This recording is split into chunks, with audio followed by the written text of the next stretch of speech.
I'm Josh Harris, Associate State Director for AARP Illinois. We're so glad to welcome you to this exciting event. AARP knows this pandemic has been trying on us all, threatening the health and financial security of millions of Americans 50 plus.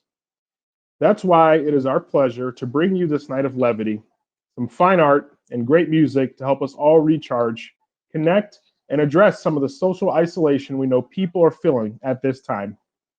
It's our way of reminding you that AARP Illinois is here for you, fighting to protect 50 plus voters and make your voice heard on the issues that matter. Protecting Social Security and Medicare, lowering prescription drug prices, and ensuring you can vote safely from home or in person. So enjoy the next 2 hours with Gallery Gashard, 95.1 Chicago, and the talented Nick Coleon and Teresa Griffin. And in the days leading up to the election, know that you can visit aarp.org/il for more information to help you vote safe in 2020 and make your voice heard. Good evening. My name is Yvette Warren. I am the Marketing Special Events Director for Little Black Pearl.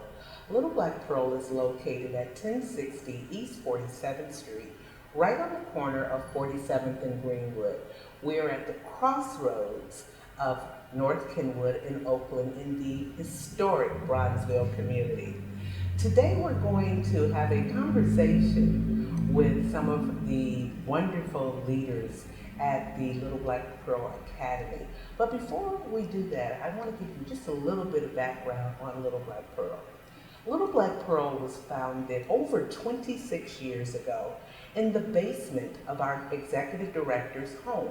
Monica Haslip is a wonderful artist and visionary, and her vision led her to create Little Black Pearl. So many people have asked me, where did that name come from, Little Black Pearl? Well, if you know a little bit about gemology, you'll know that the black pearl is one of the rarest jewels or rarest gems, and Monica wanted to project that our babies are rare gems, therefore the name Little Black Pearl. Fast forward 26 years, Little Black Pearl is located in a 40,000 square foot facility on the corner of 47th and Greenwood. We have an awesome ecosystem. The ecosystem includes our after school programming, our community programming, Carver 47 Cafe, which we will be reopening to you very soon under a brand new concept. We can't wait to show you. But today we're going to talk about Little Black Pearl Art and Design Academy. Little Black Pearl Art and Design Academy offers our students a full STEAM education: science, technology, engineering, arts, and math. Our students are getting the best education possible. We are a Chicago Public High School. We are a contract school serving 9th through 12th grade students. And our students come from all over the city. People often ask if we're a tuition-based school. We are not. This school is free, and your child can have the experience of Little Black Pearl. So, to talk a little bit more about that experience today, I have two of my friends with me. Miss Arlisa Duran, our Associate Director, and Miss Strickland, our newest counselor, and one of the new faculty and staff members here at Little Black Pearl. And we're going to just have a conversation, and we invite you to join us. Hi, Lisa. Hi, How are you? I am wonderful. Thank you for inviting me. Oh, this is the pleasure. You know, this is the time of the year that we talk recruitment. Yes, absolutely. And we pull out every tool in our toolkit to let the world know our story. So tell us a little bit about Little Black Pearl and how you got here. Okay, so I am Arlesia Duran. I am the Associate Director at Little Black Pearl Art and Design Academy. I manage the high school, but I also manage the after school program. So Monica, our executive director, is actually my sister. And so, being a supporter of Monica and her vision, I have always supported her, although I was not in Chicago. I moved to Chicago in 2010. And I got here by, it was a crazy way of getting here. So I was working in DeKalb County school system in Atlanta, Georgia, and I was working as the associate director and working with the superintendent of schools. And one day, Monica called me after our mother passed, who was also a very intricate part of the build out of Little Black Pearl. And she called me one day and she started, just having a conversation about Chicago and the dropout rate in Chicago. So I said, well, how about let's talk about school. What do you see as a vision? She said she had always wanted to support our youth in the city of Chicago by providing them a space not just to come and do art, but she felt like she had a commitment to the community to do more than just provide them art experiences. So we started talking and having some collaborative conversations about a high school. And from that point, we started talking to other people. She started bringing in other, important like resources to have these conversations about a high school. And after my mom passed and just feeling like I needed a new environment, I said, okay, well, how about if I move to Chicago? I just decided 2 weeks later to give earlier to give a 2 weeks notice to the Cobb County school system. I packed up and here I am. Moved to Chicago. So we were initially doing just after school work here while we were discussing and collaborating on the RFP that we needed to write to the Chicago public schools. And initially, when we opened as a school, we looked at the rate of youth in Chicago who were having some issues with dropout. So we started out as a credit recovery school, and the credit recovery school offered youth who were undercredited but wanted to come back to a high school to graduate. We offered them the opportunity to regain those credits and graduate from high school. So our first graduating class in 2012 were only 8 students. We had 8 graduating students, and we were only a 10th through 12th grade. And a lot of those students who graduated were almost maybe 12 and 14 credits undercredited to graduate, but we were able to get them through their credit recovery and graduate them on time. So from that point, we had the credit recovery school for 2 years. And after going through that process, we realized we had something more to offer. So then we went to CPS and asked them when were they opening up their applications for a 9th through 12th grade high school, because when you think about youth who are coming from 8th grade and transitioning into high school, there is a gap. So a lot of our 8th grade students were struggling, and a lot of high schools don't accept 9th graders anymore. So we wanted to have those 9th graders that we could nurture in an environment that would kind of support them throughout their high school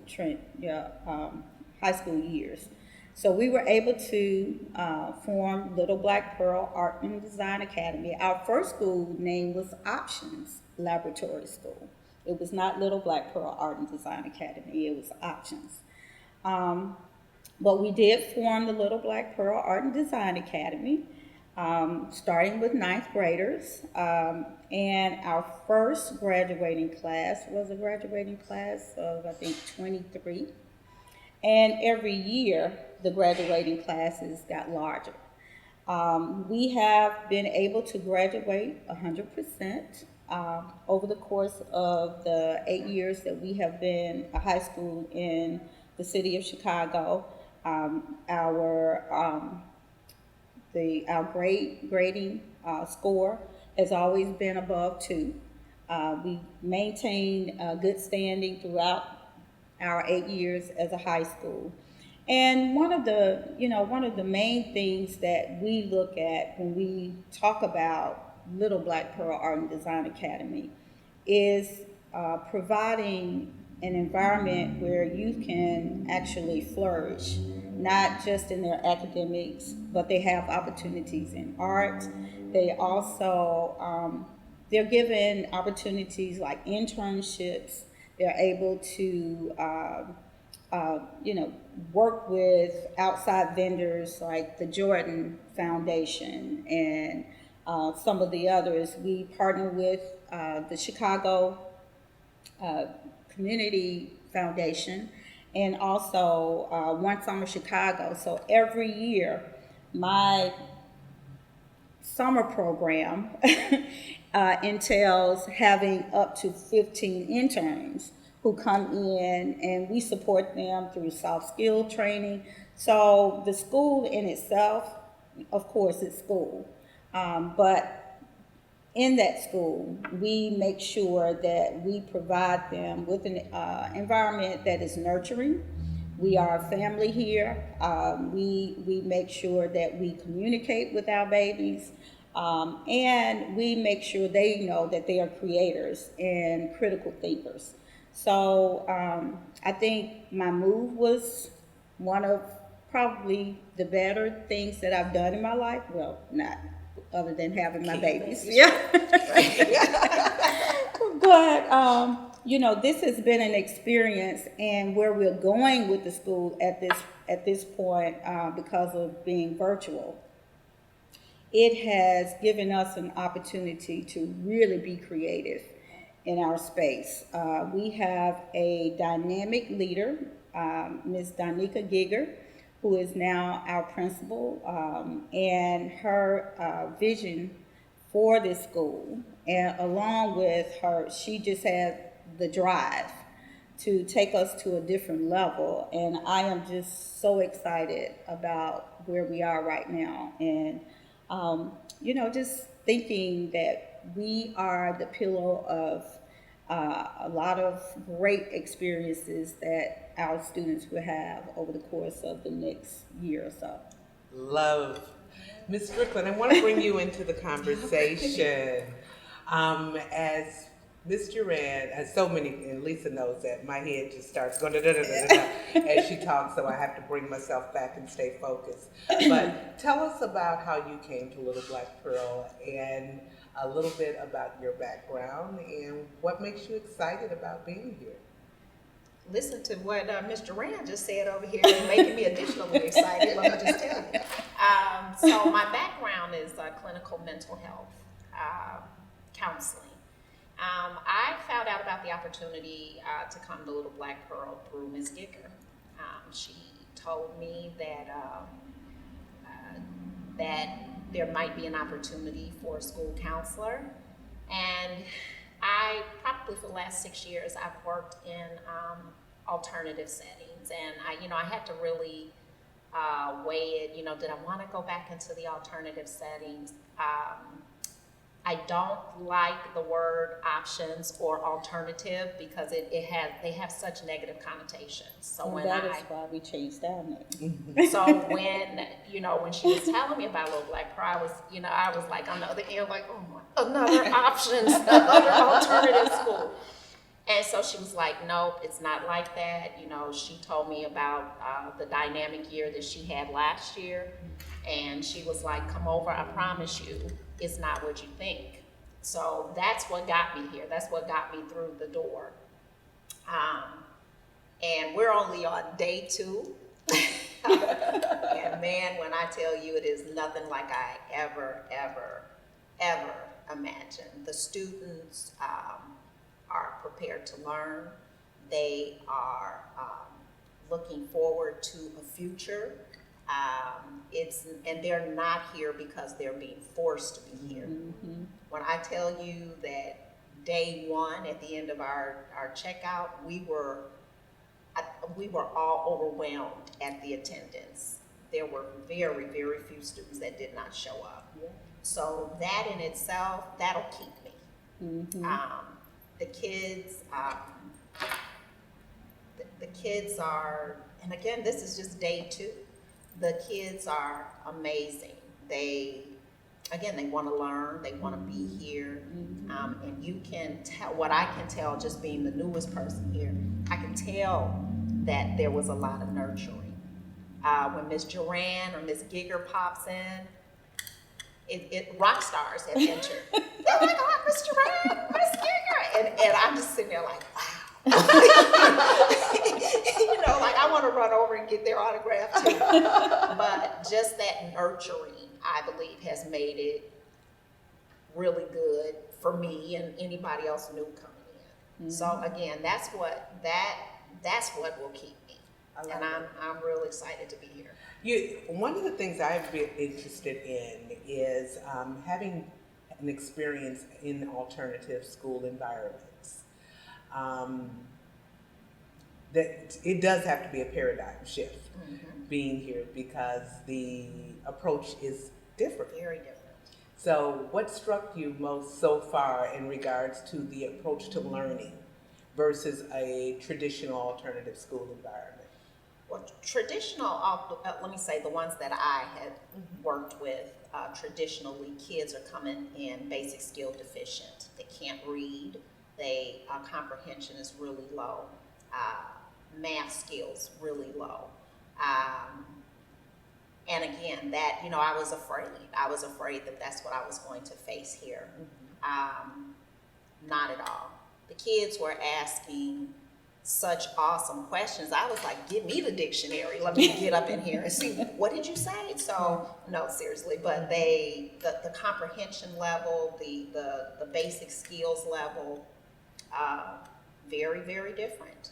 The respect level. OMG. Yes. That's all I can say. And can I interject? Absolutely. But there's also another piece to that, and I think we've been talking about it for the last couple of days. When your leadership is strong, then your foundation is stronger.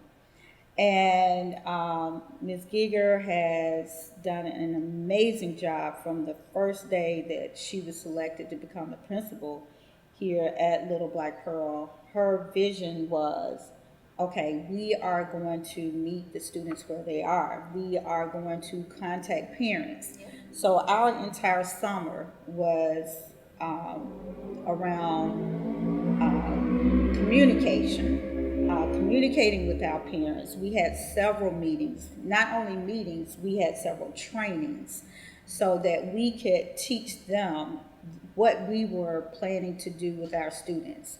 We're partnering with DePaul University, and they are supporting us in our online platform. So not only are we using the Google platform, but we have this program that we're using called Thrively.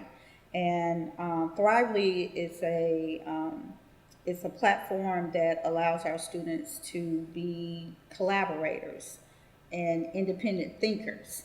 So with that, I've seen just in the last 2 days how our students have become more engaged. We had a 90% attendance rate our first day. Amen. Amen. So, you don't find that in a school, and that's because over the course of the summer, we contacted our parents. We sent out emails. They had their schedules 2 weeks in advance, so they were able to know where they were supposed to be. In their emails, we sent their CPS email addresses. If you can't get in, call us so we can support you in getting into those classes. So there was a plan in place where I was able to walk out at 4:30. I said, hallelujah. In almost 5 years, Ms. Duran, I've Never. I've never seen you leave the building that early. Never. But you bring up a great point about parental engagement and involvement, as well as intentional leadership, making sure that there is a plan Yes. and that the parents buy into as well as understand the plan. Absolutely. And they are very grateful that they have that direct communication with any of us at any time, even on the social emotional side. And we have implemented a plan in our schedule, so they also have a social emotional time every week with our dean of students. They have time with our counselor to work on post-secondary. So there's not, I don't think there's a piece that we're missing this year. I'm loving it. I'm just excited. I'm excited. I have goosebumps.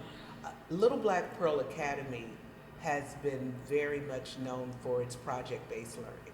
Yes. And the fact that Thrively allows for our students to collaborate. Tell us a little bit more about that. So in this platform, our students are able to become collaborators and critical thinkers. They pretty much drive their projects. So our teachers give them, say, an essential question that they may, use as an introduction into their learning plan. And the students are able to engage from that essential question, and they're able to build out their projects from the essential questions. So, for example, in English and social studies, those two subjects kind of collaborate because there's a lot of writing, there's a lot of reading, comprehension, and understanding.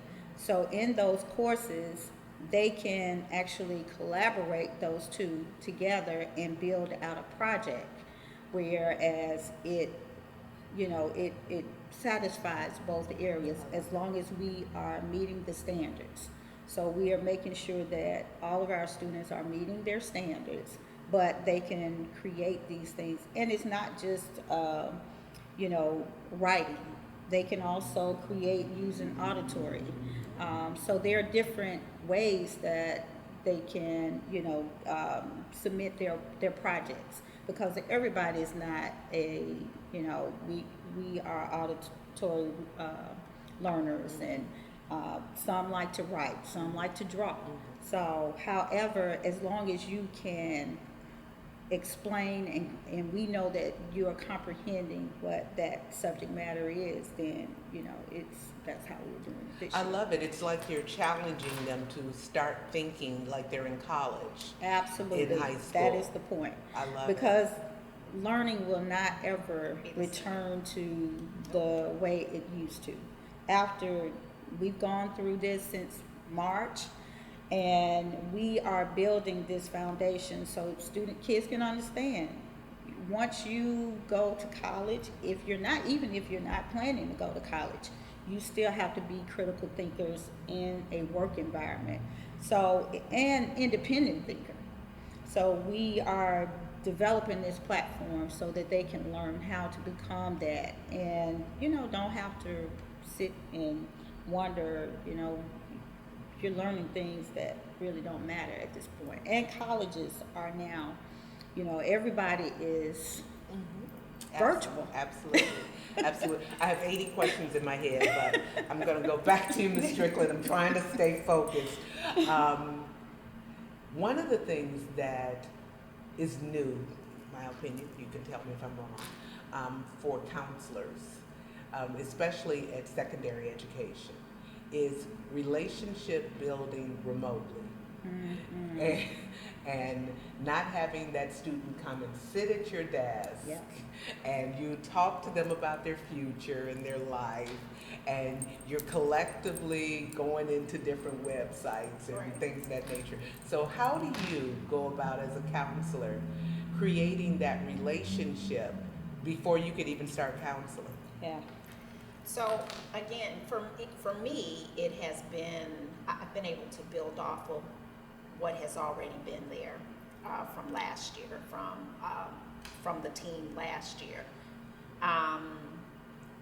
The kids have been super open, so I have to say, I can't say that many counselors will say that. I haven't had any issues. They write me, they text me. My phone was buzzing. I was like, oh, look at this, you know. So again, because they're open to the experience, it's been pretty easy for me to walk in and begin to build my own relationship with them. I haven't had any problems. I don't anticipate having any problems. Yeah. So it's been pretty good for me. So I've been able to build through what the foundation that has been laid for me. I firmly believe that. You know, if it had not been for the team last year, you know, I don't know what I would have walked into. I get it. One of the things that's interesting also to me is that traditional yesteryear environment, you as a faculty person, you sort of had your boundaries. You know, kids didn't have your cell number and things of that nature, because you know that was really taboo. Mm-hmm. You know, we were instructed that, you know, outside of the school, you do not have that relationship for a variety of societal reasons, right? But now you have to be accessible. You have to be where they can touch you virtually, but they have to be able, because other than that, it's like, my grandson is in college and he was working on a project, and he texted his teacher because he was at step 19 and he couldn't figure it out, and the teacher was like, well, did you do 1 through 18 if you can't do 19? Right. And this is like the overachiever kid, so he was like, you're questioning my integrity. And so, especially as you are, again, new in the relationship building with this particular group of students, it has to be, you have to sort of come in like a whiteboard and say, feel me, you know. I don't know. I just don't get that feeling here, because again, I'll just say it again, because there was such a phenomenal foundation laid.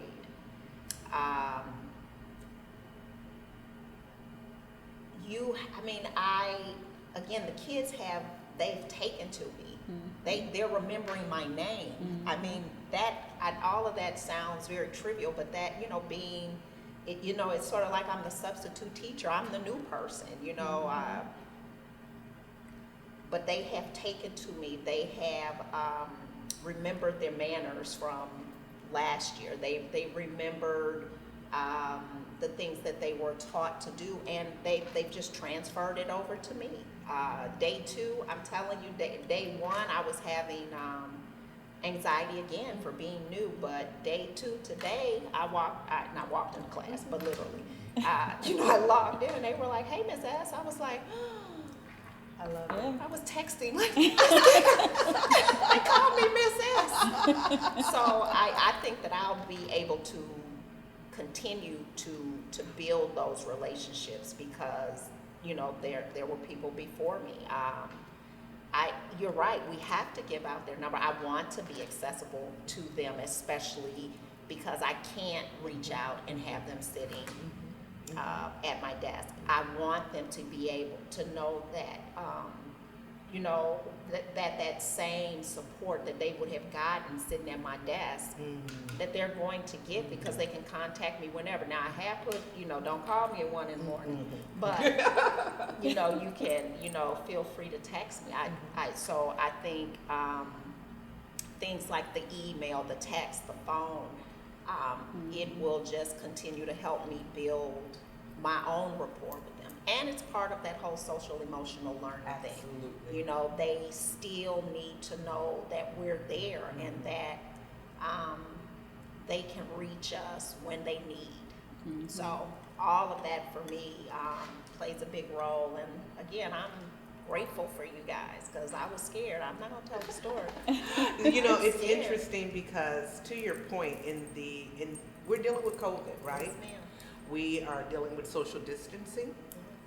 Um, our kids, as much as they are on their devices, are still very social, and they still need that interaction. And so, in this day of COVID, and us not only creating those relationships, but cultivating those relationships. It's interesting that our students do come from everywhere. We have every community. We, West Side, North Side, South Side. Yeah. Some even outside of the city limits. Sometimes, if they're staying with a relative or what have you, and commuting in. So, when we look at that, how, as faculty and administration, do you continue to create that family environment, one child at a time? So you have to first interview our parents and our students when we are enrolling. And it gives us an opportunity to know the student, know the parent, but also give them a sense of who we are. And when you do that and you give them this, the feeling that we are just like you, we are not, we're not above you, we're not, we're sitting here and we have this script. We don't do scripts. And so we look at, each child one at a time, one by one, look at their, why they're coming. So when we start having these interviews, the parents, they become more open, and the students are more open to us to let us know what their needs are. Because we ask them, hey, I know something happened. You got to tell me what happened.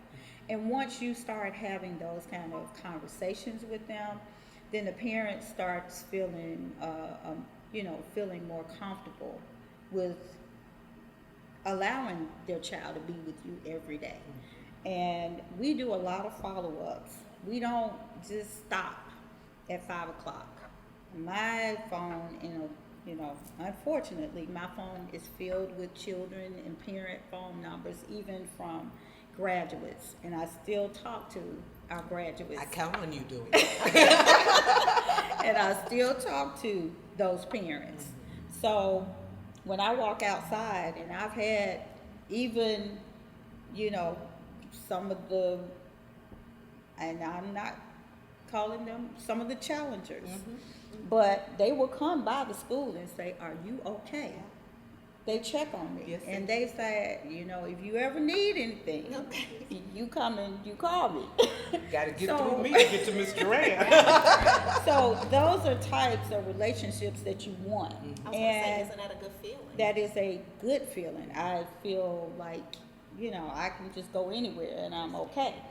But you also have to know that, you just want them to feel like they're part of your family. And one of the things I say to my parents when you come in, now that you are here, you are part of the family, and you can't embarrass the family. So once they understand that, and they know that, you are accessible to them, even when there are, things going on personally, they will call you. And they will talk to you as if you are grandmama or, sister or brother. Yeah. And I've had those conversations in the middle of the night. So you build those relationships, and they keep coming back. I think about some of our families. We have, reoccurring students who have siblings. And I can think of one family. We've graduated already 4 of their siblings, and we have 2 more who are graduating. So this is not like you're just, having, one kid come in. I don't want to come. No, they are all coming, and that makes you feel good. you've done something right. You know, when you have that family. One of the things that I've always loved about being at LBP is the talent of our babies. Oh yeah. They have this talent that sometimes is amazing because they don't know they have it. Yeah. I was sharing with you earlier about our master classes, and as they begrudgingly said, "We're going to listen to music from Israel," and then they got into it, and then when they were exposed to the musician, they looked and said, "Dude is like us. He just is into his music." Yeah. But he's traveling the world doing his music. And then when he started playing the music for them, and they jumped up and started freestyling on top of his Israeli music. And then he looked at them and went, "Wow, they are just like me." And said, "Join me tonight. I have a gig at City Winery. Want you guys on the stage." And they went to City Winery, and you would have thought they were the headliners. Yeah. Because they took over the entire venue, they took the show, they had standing ovations from the audience, Yeah. they bowed, and then when he invited them to perform at Ravinia, that was like icing on the cake. And Yeah. so for those babies, and for the last, since then, we can make a phone call, and I Yeah. can say, I have a performance opportunity for you," and they're like, "Miss Yvette, I'm there. Let me make the calls out to the crew, because we're gonna all come back to perform," because that was so much fun, and to see the students as they experience things like Hamilton and being on WTTW on Chicago Tonight, and they see themselves on the television. Yeah. Or the just going around the city, and they go down to the cultural center and see the mural with Monica's picture Yeah. painted up there with Oprah and Maggie Yes, Daly, and they're like, "That's Miss Monica." Or opportunities like the Jordan brand. Tell us a Right. little bit more about the partnership with the Jordan brand, Lisa. So we started this partnership 5 years ago, and it just happened overnight, basically. One of our students was killed, and the president was here visiting. He was actually here having a talk with our students. Visiting Monica first, and The president of Nike, right? yes, of Nike. And so in that conversation, she was explaining to him what had just occurred, and asked if he would be interested in coming back to have a conversation with our boys, just in general, because at one time he was just like them. So he did. He came back, spoke with them, and from that conversation and him meeting our boys, so he asked them, "What is it that you all want?" And they said, "Well, we didn't have sports at that time. We wanted a basketball team." And he said, "Well, what can I do in support of your basketball team?" So they said, "We need jerseys, we need this." So they were sponsors of that.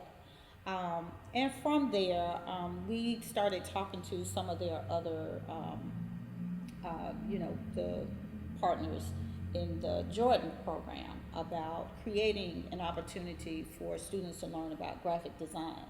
So we talked to them. We were like the first school to be a part of this Jordan Wing Scholarship Program. And they would go Saturdays to the Jordan store to work on graphic design projects. So after 3 years, the students went to Portland, created these different, they were taught how to do their own shoe design. And from the different samplings that they did while we were there in Portland, this shoe was created from that. But they also have their own design. So the 23, the shoes, there were actually 30 30 shoes that Michael Jordan had put out by the time we went to Portland. So each student had their own original shoe of Jordan's that they had to recreate. And they recreated it in a week. And now they have their own exhibition of their shoe at the Jordan Rings in Portland. And yeah. how many of our students have received scholarships through the Jordan program? So we've had a total of 18 students to receive full scholarships. They have a choice of going to any college or university, anywhere. And as long as they maintain a 2.5 GPA, then they can reapply for those scholarships every year. And Yeah. this shoe actually sold out on the Nike website Oh, in yeah. less than an hour. Yeah, 45 minutes. Yes. Yeah. So, wow, this Yeah. has been phenomenal. Yeah. Ladies, thank you so much. Thank you. If you're interested in becoming part of the Little Black Pearl Academy family, Ms. Duran, tell them how they can reach us. Yes, so you have a couple of opportunities. One, you can go on our website to lbpacademy.org, and our enrollment application is listed on the website. You can also give us a call at 773-690-5500, or you can email me if you like. You can email me at adjuran, that's ADJURAN @cps.edu, and I will be more than happy to connect you with the right person to complete your application. So, we hope to see you soon here at Little Black Pearl Art and Design Academy. Thank you, Ms. Lisa Duran. Thank you, Ms. Strickland. Welcome to the family. And now you know even more. And thank you to our phenomenal crew and AARP for allowing us to do this as part of the Bronzeville Art District Trolley Tour 2020. Thanks. Have a great one. Thank you. Thank you.